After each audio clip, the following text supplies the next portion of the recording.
حضرت عبداللہ بن مسعود رضی اللہ تعالیٰ عنہ سے روایت ہے، فرماتے ہیں کہ رسول اللہ صلی اللہ علیہ وآلہ وسلم نے ارشاد فرمایا، قیامت کے دن مجھ سے سب سے زیادہ وہ شخص قریب ہوگا، قیامت کے دن مجھ سے وہ شخص سب سے زیادہ قریب ہوگا جو مجھ پر کثرت سے درود شریف پڑھنے والا ہو۔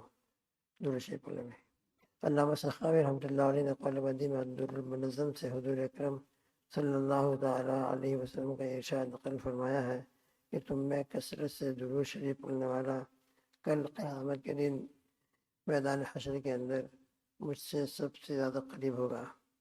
اور یہ بات ذہن میں رہے، میدان حشر کے اندر شروع میں تو سب ملے جلے ہوں گے، لیکن بعد میں گروپ بندی کر دی جائے گی، نیک لوگوں کی جماعت الگ ہوگی، نمازیوں کی، روزے داروں کی، اور پھر وہ بہت بڑی سعادت مند لوگ ہوں گے جن کو نبی کریم صلی اللہ تعالیٰ علیہ وسلم کے قریب جگہ مل جائے۔ اور آپ صلی اللہ علیہ وسلم یقیناً عرش کے سائے میں ہوں گے تو آپ کے قرب کی وجہ سے عرش کا سایہ ملے گا۔ صحابہ کی کرام رضوان اللہ تعالیٰ علیہ مجمعین کی زمرے میں جگہ ملے گی۔ صلحائے امت ہمارے مشائخ اعظام کے ساتھ انشاءاللہ حشر ہوگا۔ لہذا کثرت درود شریف پڑھنا قیامت کے اور حشر کے میدان میں بہت مفید اور بہت ہی زیادہ ہمارے لیے نفع بخش ہوگا، اور خاص کر جمعہ کے دن تو اور زیادہ فضیلت ہے درود شریف کی۔ ایک حدیث میں ہے، حضرت انس رضی اللہ تعالیٰ عنہ سے نقل فرمایا ہے، سب سے زیادہ نجات پانے والا قیامت کے دن اس کے ہولوں سے اور اس کے مقامات سے میدان محشر، اور قیامت کا دن بہت ہی زیادہ خطرناک، بہت ہی زیادہ ہولناک دن ہے۔ آفتاب صرف 1 میل کے فاصلے پر ہوگا، صرف 1 میل، تو کتنی گرمی ہوگی اور کتنی اس کی ہیٹ ہوگی، اسی کے نتیجے میں انسان اپنے گناہوں کے بقدر پسینے کے اندر ڈوبا ہوا ہوگا۔ کسی کا پسینہ ٹخنوں تک ہوگا، کسی کا پسینہ پنڈلی تک ہوگا، کسی کا پسینہ گھٹنے تک ہوگا، تو کوئی بالکل گردن تک پسینے میں ڈوبا ہوا ہوگا۔ اتنا سخت حال ہوگا، اللہ ہم سب کی حفاظت فرمائے۔ اس لیے دوستوں بزرگوں، موت اور موت کے ماں بعد کے جو مراحل ہے، میدان محشر کی حاضری ہے، اس کی فکر بہت زیادہ ہونی چاہیے۔ اور وہاں ہم کو جو اعمال کام آنے والے ہیں، جن اعمال کی برکت سے وہاں کا معاملہ آسان ہوگا، جن میں سے ایک بہت بڑا عمل کثرت سے درود شریف پڑھنا ہے، اور بہت بڑا عمل نمازوں کا اہتمام کرنا ہے۔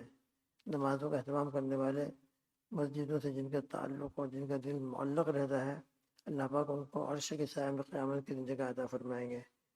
لہذا یہ اعمال ہے، دوسرے اعمال ہے، ان کا بہت اہتمام کر کے اپنی زندگی میں لانا چاہیے۔ ضرورت کے وقت میں اتنا کام آئے گا کہ جس کی کوئی انتہا نہیں ہوگی۔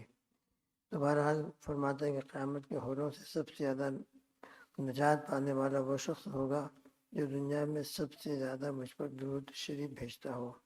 علامہ سخاوی رحمۃ اللہ علیہ نے ایک اور حدیث میں حضور اقدس صلی اللہ تعالیٰ علیہ وسلم کا ارشاد نقل فرمایا ہے کہ 3 آدمی، یعنی اس روایت کے اندر 3 آدمی ہے، باقی دوسری روایت میں 7 آدمی کا بھی تذکرہ آتا ہے، مختلف روایتیں ہیں۔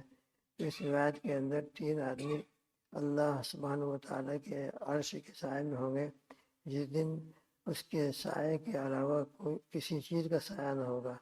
ایک وہ شخص جو کسی مصیبت زدہ کی مصیبت ہٹائے، کوئی پریشان حال ہو، ٹینشن کے اندر ہو، جس اعتبار سے بھی ٹینشن میں ہو، آپ اس کی جس طرح مدد کر سکتے ہو آپ نے مدد کی، اور اس کے دل میں سے جو مصیبت تھی، اس کا غم تھا، اس کو دور کر دیا کوشش کر کے، محنت کر کے، تو اللہ سبحانہ و تعالیٰ اس عمل کی برکت سے قیامت میں عرش کا سایہ عطا فرمائیں گے۔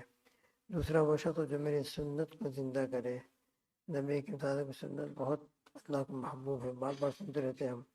اور تیسرا وہ شخص جو مجھ پر کثرت سے درود شریف پڑھے۔ اللہ ہم سب کو کثرت درود پڑھنے والوں میں شامل فرمائے۔